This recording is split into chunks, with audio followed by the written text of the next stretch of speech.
Bienvenue dans ce podcast où nous allons parler du yoga et comment il a évolué et dérivé.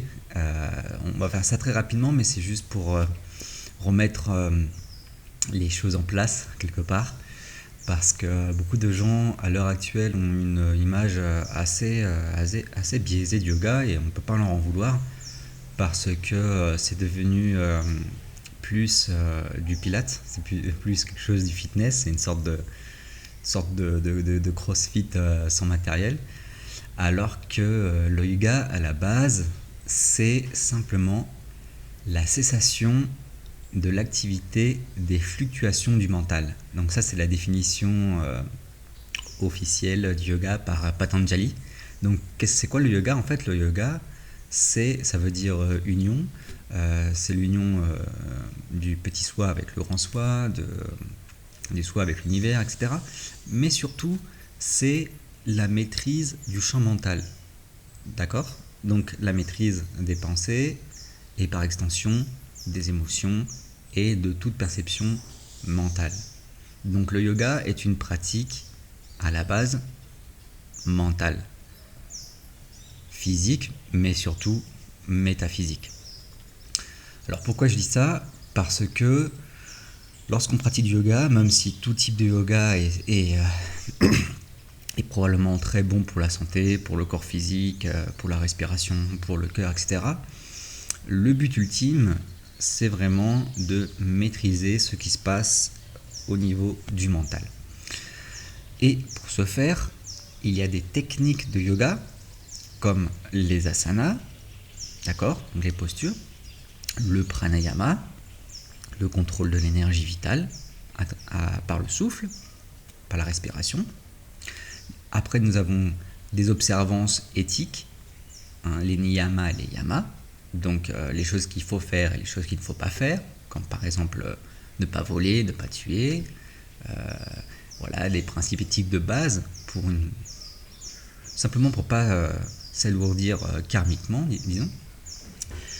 Et il y a après, donc ça ce sont des étapes de base qui vont après mener à d'autres états, cette fois-ci plus mentaux. Donc on a dhyana, la concentration, la méditation, et samadhi, l'illumination entre guillemets, donc cet état d'osmose parfaite avec l'univers qui s'apparente à une extase. Voilà, donc le yoga, c'est bien plus que des exercices physiques. Ce n'est pas si on lit les Yoga Sutras de Patanjali, que je vous conseille, en une demi-heure, c'est lu. Les asanas, c'est seulement un sutra, c'est simplement un verset dans Patanjali. Et que dit ce vers de Patanjali? Il dit que l'asana, la posture, doit être confortable, immobile et permettre une méditation sur l'infini. Donc déjà, on a une extériorisation de la temporalité, du temps, de la dimension matérielle, qui est l'objectif de l'asana. Les asanas vont bien sûr renforcer la flexibilité, l'équilibre, la force, l'endurance, la résilience, etc. Mais le but ultime, ça va être la méditation sur l'infini, donc la libération des chaînes de la matérialité. Donc ça, c'est très important à savoir. Tout l'aspect religieux du yoga, c'est de l'hindouisme, ce n'est pas du yoga à proprement parler. D'ailleurs, si vous lisez les livres anciens de yoga comme Hatha Yoga, Pradipika ou Shiva Samhita, ce sont des livres qui rejettent avec force les principes religieux de l'hindouisme, qui traitent les adorateurs de divinités comme des putains. Donc c'est pas rien quand même. Donc on voit qu'à la base, le yoga, ce n'est pas une religion, pas du tout. C'est pas une secte, encore moins.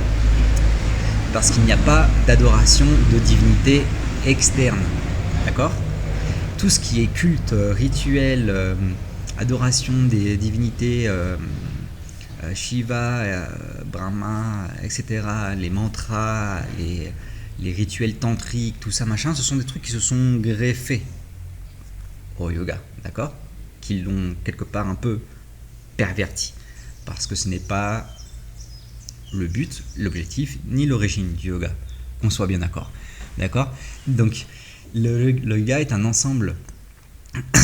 Donc, c'est la cessation de la fluctuation du champ mental, d'accord? Et avec ça, un ensemble de techniques, une panoplie de techniques qui s'appuient sur la biologie du corps, sur la biologie subtile du corps, on pourrait dire la biologie éthérique du corps, donc avec la circulation énergétique du corps, sur la purification des nadis, des canaux énergétiques, et sur l'ouverture progressive, l'ouverture, c'est pas un bon terme, on va dire l'harmonisation et la dynamisation progressive des différents chakras, pour arriver à l'illumination finale où l'âme se détache de la gravité matérielle, de la gravité astrale, planétaire. Donc il y a une proposition de libération totale de l'âme avec le yoga, qui est bien loin de ce qu'on connaît aujourd'hui lorsque l'on fait des galipettes sur un mat, d'accord, sur un tapis. Mais c'est pas non plus à exclure, hein, c'est très bien. D'ailleurs, dans les temps anciens, pour arriver à des états méditatifs avancés, pour connaître la partie occulte du yoga, il fallait pratiquer les asanas minimum pendant 2 ans. Donc on avait une période de préparation, minimum de 2 ans. Après on apprenait quelques techniques de pranayama, rebelote et ainsi de suite. Et un maître, un professeur de yoga, originellement, il devait avoir au moins 12 ans de pratique quotidienne. D'accord? Donc on est loin d'un diplôme de yoga donné avec 200 heures de pratique en Inde à dessiner des yantras, à chanter des mantras et à se mettre un turban sur la tête. D'accord? Donc on est loin de tout ça. Donc en revenant à la base, on peut retrouver l'essence originelle du yoga et se débarrasser de tout le folklore. Moi, ce que j'appelle le folklore yogique avec tout ce qu'on peut voir dans les documentaires du yoga, etc. Machin, qui s'apparente plus à un truc de fakir ou d'athlète que de yoga original. Voilà, donc ça c'était quelque chose dont je voulais vous faire part, qui est très important parce que j'ai beaucoup d'amis qui rigolent doucement et gracieusement lorsque je leur parle de yoga en s'imaginant ce qu'on voit aussi sur internet, hein, on peut pas l'en vouloir parce que c'est normal. Mais il y en a même qui disent que le yoga est un truc démoniaque où chaque posture invoque un démon. Voilà, donc ça va loin quand même. Mais c'est pas du tout le cas. En fait, le yoga, les postures peuvent être utilisées pour faire n'importe quoi. C'est pas ça le sujet en fait. Le sujet c'est quoi à la base et pourquoi ça sert. Ok? Et donc tout ce qui est greffé autour, il faut avoir du discernement. Est-ce que ça va dans le sens de la diminution de l'activité et des fluctuations du champ mental, ou est-ce que c'est quelque chose qui est plus de l'ordre de la religion, de la mythologie, de la secte, ou des trucs comme ça, ou du sport, ou du pilate. Ok, donc il y a quand même c'est quand même des trucs à bien séparer. Donc moi je vous conseille vraiment si vous êtes en quête spirituelle ou en quête méta-spirituelle, en quête supramentale,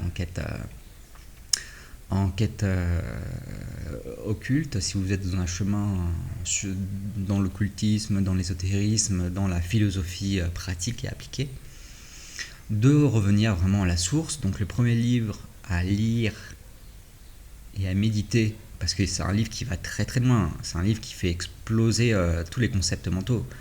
La philosophie occidentale à côté, c'est du pipi de chat, d'accord? Donc il y a le livre de Patanjali, les sutras de Patanjali. Ensuite vous avez Hatha Yoga Pradipika, donc un livre du 15e siècle, où là il parle des siddhis, les pouvoirs psychiques qui sont développés avec la pratique constante du yoga. Donc voilà, c'est pas une blague, c'est assez incroyable, mais c'est comme ça qu'on peut expliquer également le développement de certains pouvoirs psychiques. Et vous avez Shiva Samhita, qui est aussi un livre du XVIe siècle, dans ces eaux-là, 14e, 16e siècle, qui est également un livre basé plus sur sur les pratiques occultes du yoga, du pranayama, etc. Donc avec ces 3 livres, vous aurez une très très très bonne idée de ce que c'est vraiment le yoga, et je ne peux que vous les conseiller. Ce sont des livres courts, extrêmement intéressants, avec des concepts qui dépassent l'entendement et toutes les philosophies occidentales et orientales. Donc c'est vraiment quelque chose à prêter attention si vous aimez la métaphysique, si vous aimez l'occultisme, l'ésotérisme, et que la magie et tous ces trucs-là, et que vous ne voulez pas passer par 4 chemins pendant 12 ans pour savoir qui a raison, qui a tort, où est le danger, où est la vérité, où est la fausseté, allez à la source, et là vous allez avoir des informations précises, applicables, et qui fonctionnent. Ok ? Donc voilà, c'était un petit point sur ce qu'est le yoga et ce que n'est pas le yoga. Je vous remercie si vous avez suivi mon podcast jusqu'à maintenant, si vous likez, partagez et commentez, je vous serai gré. Donc je vous remercie et on se dit à la prochaine.